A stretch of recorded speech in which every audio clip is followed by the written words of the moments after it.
Danny, मैंने जैसे ही तुम्हें देखा मेरा मन बहुत ही प्रभावित हो गया। जब मेरी पत्नी ने बीमारी के कारण बिस्तर पकड़ ली थी तब मैं उसके पास नहीं था, लेकिन जब भी मैं बीमार पड़ता हूँ ना तो वो हमेशा मेरे साथ रहकर मेरी अच्छी देखभाल करती है। परमेश्वर पर जितना आपने प्रेम रखा है उसके बाद आपकी पत्नी और आपके बच्चों पर ही ज्यादा प्रेम होना चाहिए, तो आपकी पत्नी खुश रहेगी और वो आपको भी खुशियाँ दे पाएगी।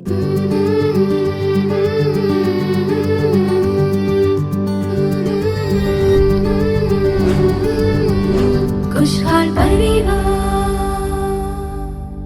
मसीह में मेरे प्रियजनों, खुशहाल परिवार नाम के इस कार्यक्रम में आपका स्वागत करके हमें बहुत खुशी हो रही है। एक मकान को घर में बदलने की सारी जिम्मेदारी स्त्रियों की होती है। हर बुद्धिमान स्त्री अपने घर को बनाती है, ऐसा वचन कहता है।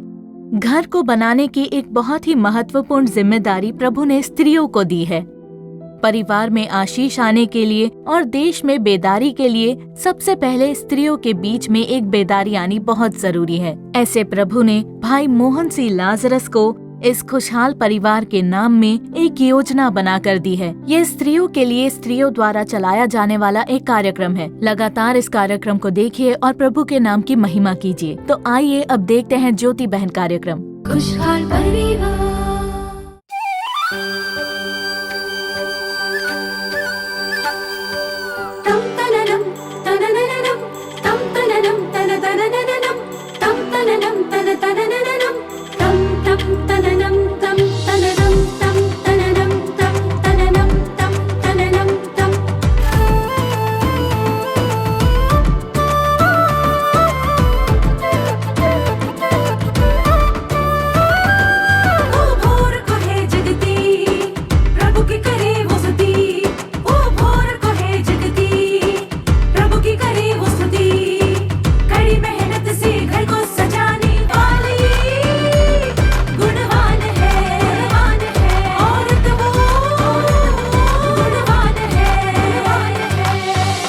ज्योति बहन,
सुबह सुबह इतना बुरा सपना देख लिया।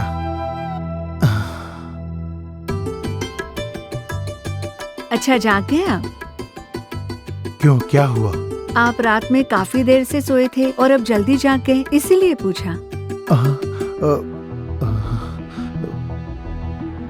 क्यों जी, आपकी तबीयत तो ठीक है ना? वो बात ऐसी है, मैंने सपना देखा कि हमारी बेटी को एक लड़का लव लेटर दे रहा है। ओहो, सिर्फ सपना ही तो था। हम तो अपनी बेटी को अच्छी तरह से जानते हैं। वही तो, मेरे बारे में तो आप लोग अच्छी तरह जानते हो। अच्छा, आप जाकर मुंह धोकर आइए, मैं कॉफी लाती हूँ। हाँ, अभी आया।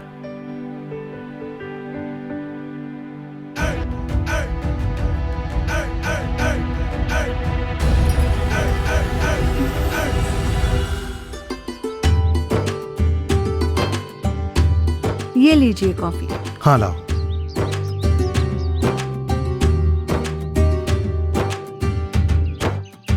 अच्छा सुनो, बेटे ने फोन किया?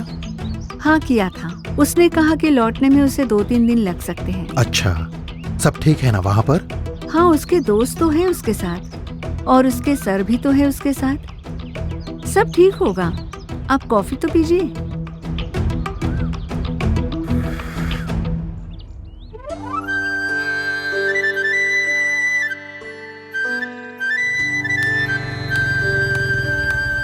भाई साहब हाँ, नमस्ते। नमस्ते। अब कैसी तबीयत है आपकी? परमेश्वर की कृपा से अब मैं ठीक हूँ। भाई साहब मेरी बेटी के लिए कोई अच्छा रिश्ता है तो जरूर बताइए। जरूर बताऊंगा मैं। अच्छा, पर तुम्हारी बेटी को देखने के लिए दूल्हे के घर वाले आए थे ना? हाँ आए तो थे, लड़का तो अच्छा था पर नौकरी नहीं है उसके पास। हमने भी ठीक से पूछताछ नहीं की थी इसलिए थोड़ी गड़बड़ी हो गई। अच्छा, ठीक है, सब अच्छा ही होगा। मैं तुम्हें इसके बारे में जरूर बताऊंगा। ठीक है, मैं चलता हूँ। शुक्रिया भाई साहब। ये क्या, इतनी देर हो गई है, ये अब तक सो रही है? ज्योति, ज्योति, अरे बाप रे, इसे तो बहुत तेज बुखार है। ज्योति, मर्सी, हाँ पिताजी। बेटी यहाँ आओ। क्या हुआ पिताजी? मम्मी को बहुत तेज बुखार अच्छा। है, जरा पूछो तो क्या हुआ। Mummy, mummy. ज्योति, ज्योति, क्या हो रहा है बताओ। संभल कर, आराम से। संभल कर, संभल कर, संभल कर बैठना, धीरे से, संभल कर। मैं जाकर टैबलेट लेकर हाँ आती हूँ। ठीक है, जरा जल्दी लेकर आना बेटी। ज्योति, लाओ। ये लीजिए पापा।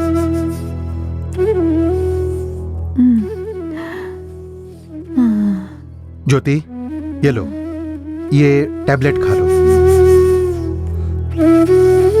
ये लो पानी।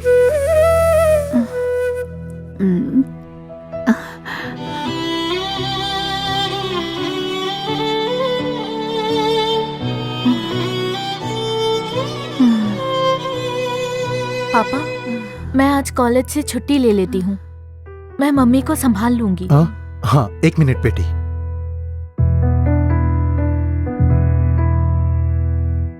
हेलो, हाँ बोलिए भैया। सुनो भाई, मेरी पत्नी की तबीयत ठीक नहीं है, क्या 2 दिन की छुट्टी मिलेगी? कोई बात नहीं भैया, आप भाभी का ख्याल रखिए। शुक्रिया भाई। सुनो बेटी, तुम कॉलेज जाओ, तुम्हारी एग्जाम नजदीक है। मैं संभाल लूंगा मम्मी को, तुम जा कर आओ। ठीक है पापा।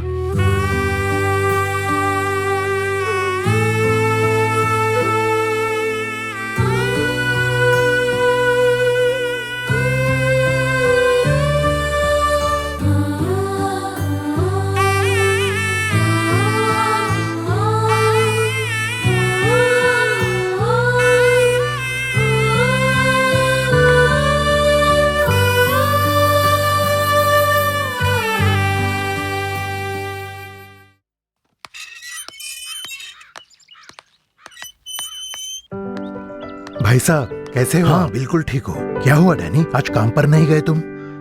नहीं भाई साहब, ज्योति की तबीयत ठीक नहीं है। हाँ? क्या हुआ उसे? डरने की तो कोई बात नहीं है, पर बहुत तेज बुखार है। ठीक है भाई साहब, उसकी दवाई का वक्त हो गया है। चलता हूँ भाई साहब। अच्छा ठीक है। हाँ। मैं एक जरूरी काम से बाहर जा रहा हूँ, मैं बाद में आकर देखता हूँ। ठीक है भाई साहब। हाँ।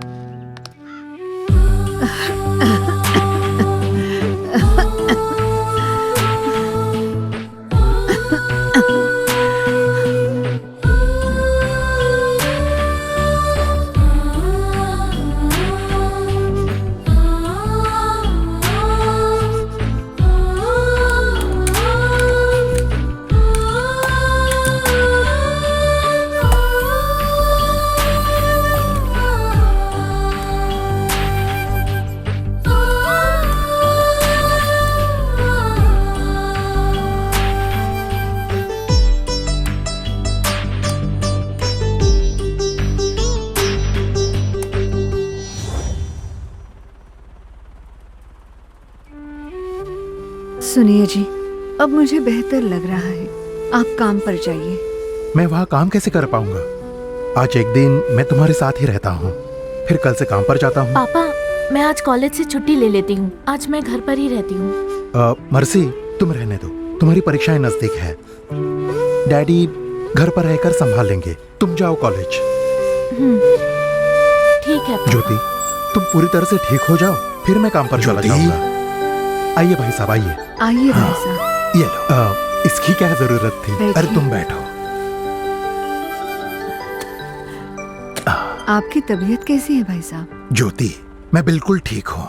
मैं तो तुम्हारा हालचाल पूछने आया था, तुम तो मेरा हालचाल पूछ रही हो। अब तबीयत कैसी है? मुझे तो कुछ भी नहीं हुआ है। प्रभु की कृपा है जो उन्होंने मुझे इतना अच्छा पति दिया है। जब ये दोनों प्रभु ने मुझे दिए हैं तो और मुझे किसी चीज की जरूरत नहीं। सही कहा तुमने।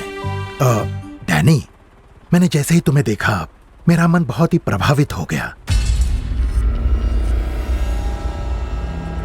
जब मेरी पत्नी ने बीमारी के कारण बिस्तर पकड़ ली थी तब मैं उसके पास नहीं था, लेकिन जब भी मैं बीमार पड़ता हूं ना तो वह हमेशा मेरे साथ रहकर मेरी अच्छी देखभाल करती है। और तुमने जो कुछ ज्योति के लिए किया उसे देखने के बाद मुझे यह साफ साफ पता चला कि मैंने कितनी बड़ी गलती की।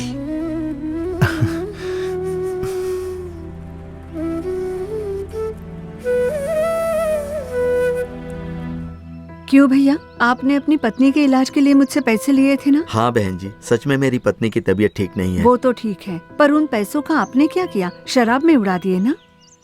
जब घर पर पत्नी बीमार हो तो आप बाहर ऐसे घूमते कैसे फिर सकते हो?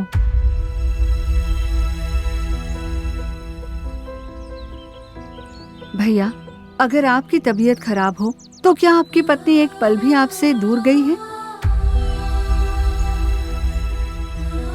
लेकिन आप खुद को तो देखिए, घर पर बीमार पत्नी को अकेला छोड़कर आप बस बाहर चले जाते हो। क्या आपका मन आपको कचोटता नहीं? भैया, आपके पैसों से ज्यादा ऐसे समय में उन्हें आपका प्रेम और आपका साथ ही चाहिए। आप जाकर उनके साथ रहिए भैया। अपनी पत्नी से प्रेम रखने के बारे में वचन भी कहता है, जब वो स्वस्थ हो बस तभी प्रेम करना जरूरी नहीं, पर उनके दुख में भी हमें प्रेम दिखाना होगा। और ऐसे समय में अगर आपने उनका साथ नहीं दिया तो कैसे चलेगा? इतने मतलबी मत बनिए। मैं एक पुरुष हूँ इस बात का कभी घमंड मत कीजिए, पर एक पति के समान उनसे प्रेम भाव से रहिए। ठीक है। ये लीजिए।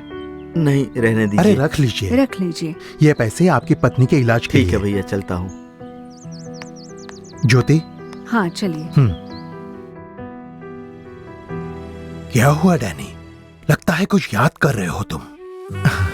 वैसे कोई बात नहीं है भाई साहब। पवित्र शास्त्र के इसहाक और रिबका की तरह अगर सभी परिवार बदल जाए तो कितना अच्छा होगा ना? सही कह रहे हो आप। और उसी इसहाक के समान एक भला पति परमेश्वर ने मुझे दिया है।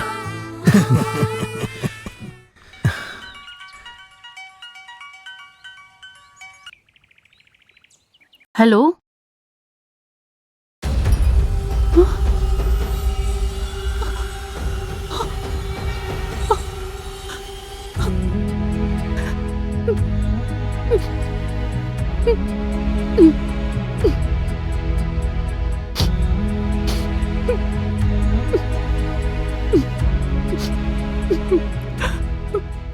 खुशहाल परिवार। तो प्रियजनों, हमारी आशा है कि ये कार्यक्रम आपके लिए बहुत ही उपयोगी रहा होगा। ज्योति बहन इस कार्यक्रम के कड़ी को आप लगातार हर हफ्ते देखिए और इस समय बहन चल्ला रानी अप्पा दोरई आकर प्रभु का संदेश सुनाकर हमारे लिए प्रार्थना करेंगी। विश्वास के साथ और प्रार्थना के साथ इस कार्यक्रम को लगातार देखिए और परमेश्वर के आशीष को पा लीजिए।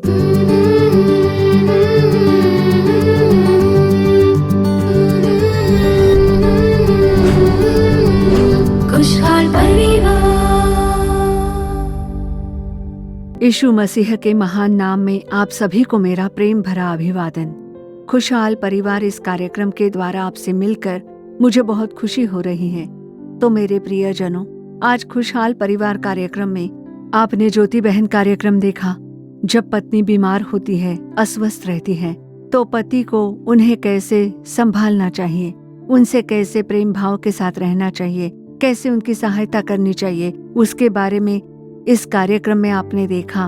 तो पवित्र शास्त्र में भी पहला पतरस 3 अध्याय और वचन 7 में ऐसा लिखा है, देखिए, वैसे ही है पतियों, तुम भी बुद्धिमानी से पत्नियों के साथ जीवन निर्वाह करो और स्त्री को निर्बल पात्र जानकर उसका आदर करो, ये समझकर कि हम दोनों जीवन के वरदान के वारिस हैं, जिससे तुम्हारी प्रार्थनाएं रुक ना जाएं।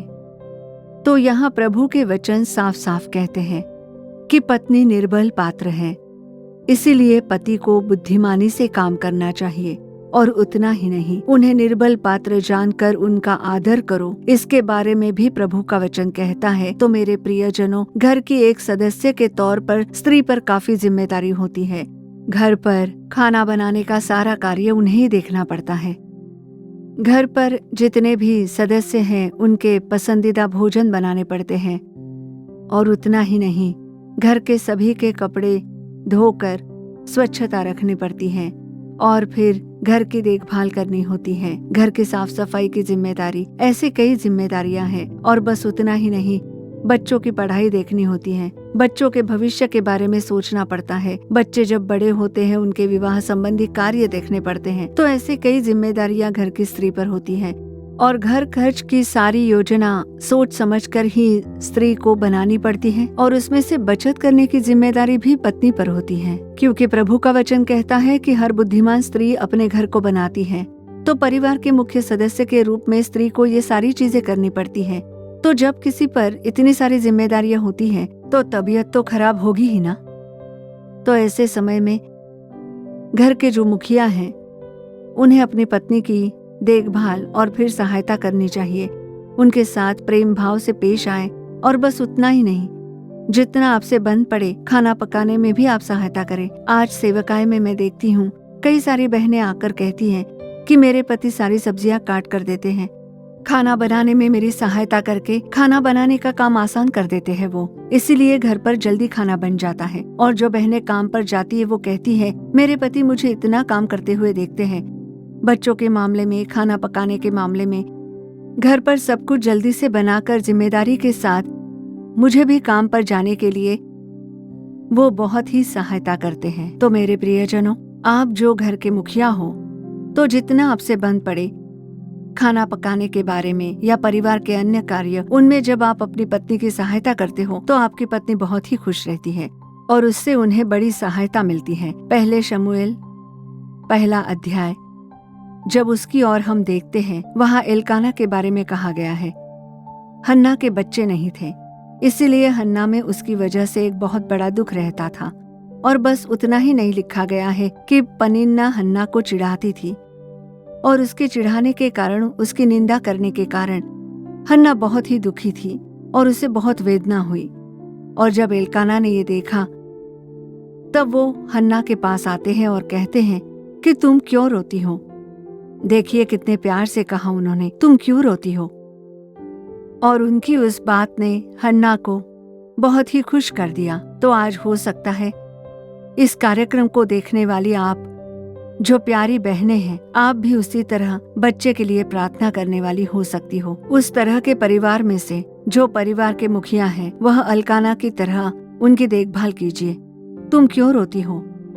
चलो हम प्रार्थना करेंगे, प्रभु निश्चय ही हमें बच्चा देंगे। ऐसे उन्हें धीरज बंधाइए और उन्हें हिम्मत देने वाले एक पति बनिए। हो सकता है शायद सिर्फ बच्चा ना होने के कारण ही नहीं, पर परिवार के दूसरे सदस्य उनके खिलाफ कोई और शिकायत लेकर आ सकते हैं, उनकी निंदा कर सकते हैं, उनका अपमान कर सकते हैं, उनके खिलाफ अपमानजनक शब्द बोल सकते हैं। पर घर के जो आप मुखिया हो, उनसे पूछे कि तुम क्यों रोती हो, मैं हूं ना तुम्हारे साथ, हम सब संभाल लेंगे। प्रार्थना के साथ हम परिवार चलाएंगे। दूसरे जो भला बुरा कहते हैं उसे मत सुनो, ऐसा उन्हें हिम्मत दीजिए। परमेश्वर के वचन कहकर हिम्मत बंधाइए, उन्हें बल प्रदान करें, प्रेम भाव से पेश आए। और बस इतना ही नहीं, एल्काना फिर से हन्ना को देखकर पूछते हैं कि तुमने खाना क्यों नहीं खाया। तो इससे पता चलता है कि एल्काना के मन में हन्ना के लिए कितना प्रेम था। क्या मेरी पत्नी ने खाना खाया या नहीं, वो ठीक से सोई या नहीं। इसी तरह आपको भी अपनी पत्नी की देखभाल करनी चाहिए, क्योंकि कई ऐसी महिलाएं हैं।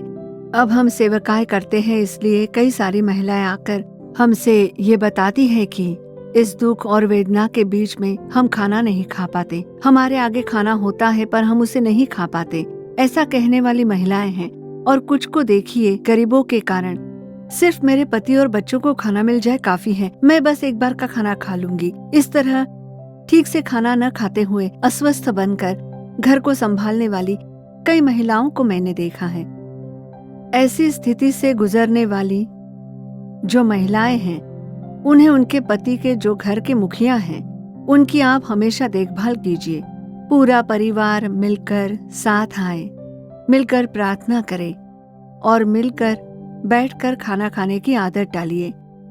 जो तीसरी बात है, एल्काना हन्ना से पूछती है कि तुम क्यों व्याकुल होती हो, तुम क्यों दुख में हो, क्यों डरती हो, क्यों निराश हो। देखिए कितना वो अपनी पत्नी के बारे में पूछताछ करते हैं। वो पूछते हैं तुम क्यों निराश होती हो, मैं हूं ना तुम्हारे लिए, तो तुम्हें निराश होने की बिल्कुल भी जरूरत नहीं। ये शब्द सारे कितने दिलासा भरे होते हैं। तो आप जो परिवार के मुखिया हो, आप भी ऐसे ही पेश आए, क्योंकि प्रभु के वचन के अनुसार पत्नी एक निर्बल पात्र है। उस स्थिति से गुजरने वाली आपकी जो पत्नी है, उनकी देखभाल कीजिए और उनका हाल जानकर उनसे प्रेम भाव के साथ रहने वाले एक पति के रूप में उन्हें संभालिए। और आप दोनों मिलकर, परिवार के दोनों जो मुखिया हो, आप और आपकी पत्नी मिलकर प्रार्थना करके प्रभु से सलाह पाकर जब परिवार को चलाने वाले लोग बनते हो, तब आपका परिवार एक गवाही का परिवार बन जाएगा और आपके परिवार में प्रभु की शांति होगी, परमेश्वर की खुशी आपके परिवार में बनी रहेगी और आपका परिवार दूसरे कई परिवारों को हिम्मत बंधाएगा।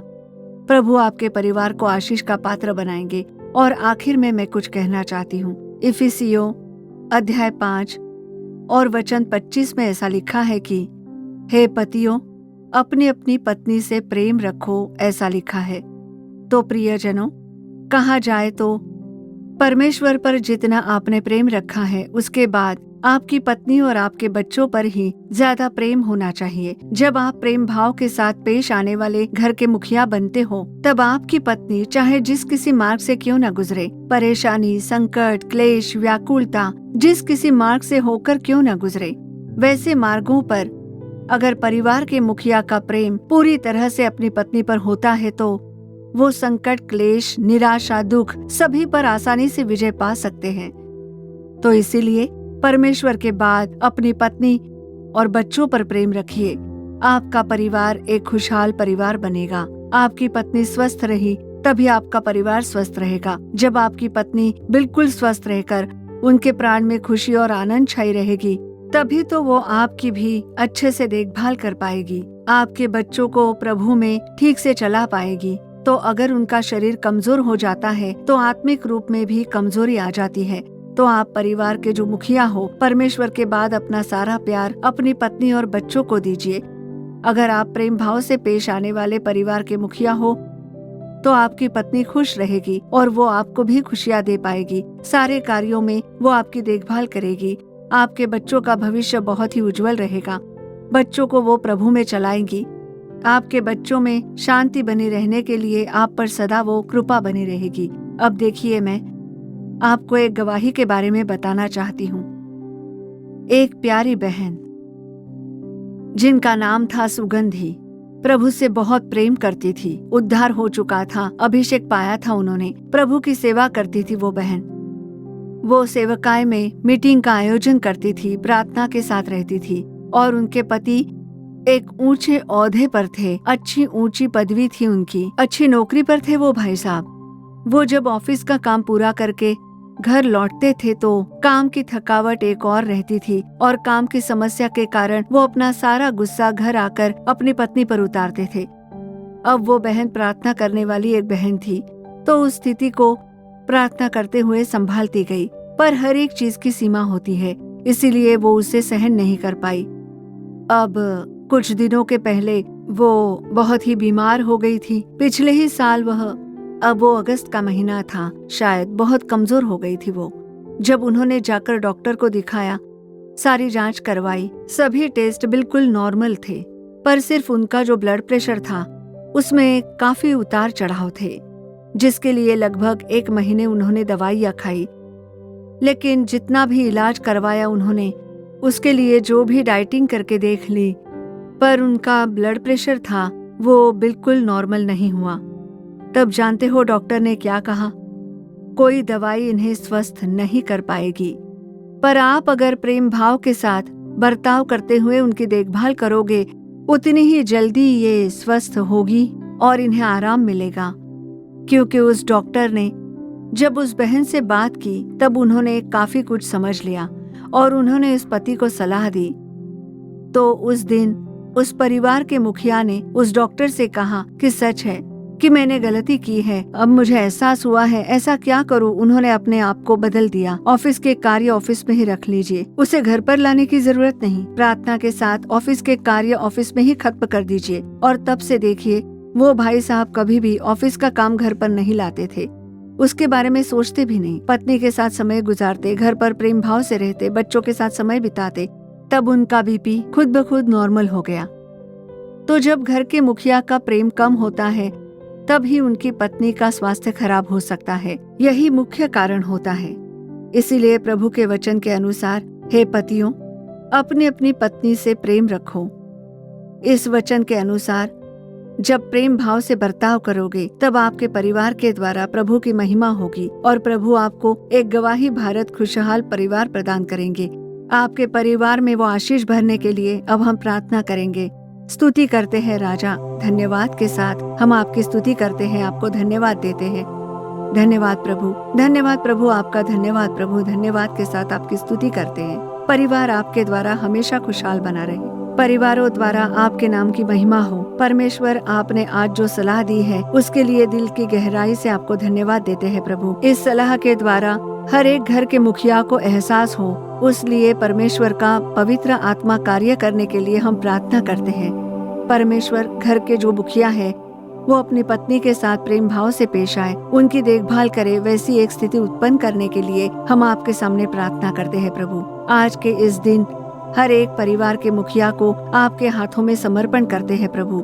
प्रभु के प्रेम से उन्हें भर दीजिए, आपके प्रेम से उन्हें भर दीजिए, उनका अभिषेक कीजिए। आपके उद्धार की खुशी के द्वारा वो खुश रहे, उसके लिए प्रभु आपकी कृपा की मांग करते हैं। आज तक परिवारों में पति पत्नी के बीच में जो समस्या थी, वो सारी समस्याएं दूर होने के लिए प्रार्थना करते हैं। प्रभु यीशु मसीह के नाम में आप शांति से भर रहे हो, उसके लिए आपका धन्यवाद। आपके आगे इस समय आंसुओं के साथ जो प्रार्थना और विनती करने वाली बहनें हैं, वो आपकी खुशी से भर जाए। इस प्रार्थना के समय में हर एक परिवार में आपका राज्य स्थापित हो। राज करने वाले परमेश्वर, हर एक परिवार में आपका राज हो। आपकी ही राज में हम अपने आप को अर्पण करते हैं। लगातार आपके नाम की महिमा हो। एक खुशहाल परिवार के रूप में, परिवार की शांति भरी परिवार के रूप में, एक गवाही भरे परिवार के रूप में, प्रभु की सेवकाई करने वाले एक परिवार के रूप में जो कोई परिवार है, उन्हें आप आशीष देने के लिए प्रभु यीशु मसीह के नाम में प्रार्थना करते हैं। प्रभु, आपने प्रार्थना सुन ली है, उसके लिए आपका धन्यवाद प्रभु। सारी स्तुति आदर महिमा आपको ही देते हैं। सिर्फ आपके नाम की महिमा हो। यीशु मसीह के नाम में प्रार्थना करते हैं पिता, आमीन।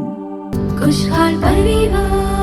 तो प्रियजनों, ये कार्यक्रम निश्चय ही आपके लिए आशीष रहा होगा, ऐसी हमारी आशा है। आपकी प्रार्थना, विनती और अगर आपके परिवार में कोई समस्या है तो पत्र लिखकर हमें जरूर बताइए। आपके लिए प्रार्थना करने और सलाह देने के लिए प्रभु के सेवक बिल्कुल तैयार हैं। हमारे यीशु छुड़ाता है सोशल मीडिया प्लेटफॉर्म पर आने वाले हर एक कार्यक्रम से जुड़े और अपने परिवार समेत सारे कार्यक्रम देखिए। फिर से हमारे अगले कार्यक्रम में आपसे दोबारा मुलाकात होगी। तब तक के लिए प्रभु की महान कृपा आपके संग बनी रहे। For further details and prayer support, contact Jesus Redeems Ministries, Nallumavadi, Tuticorin District, 628211. Our phone number 04435454545. Email info@jesusredeems.org. Our website www.jesusredeems.com. God bless you.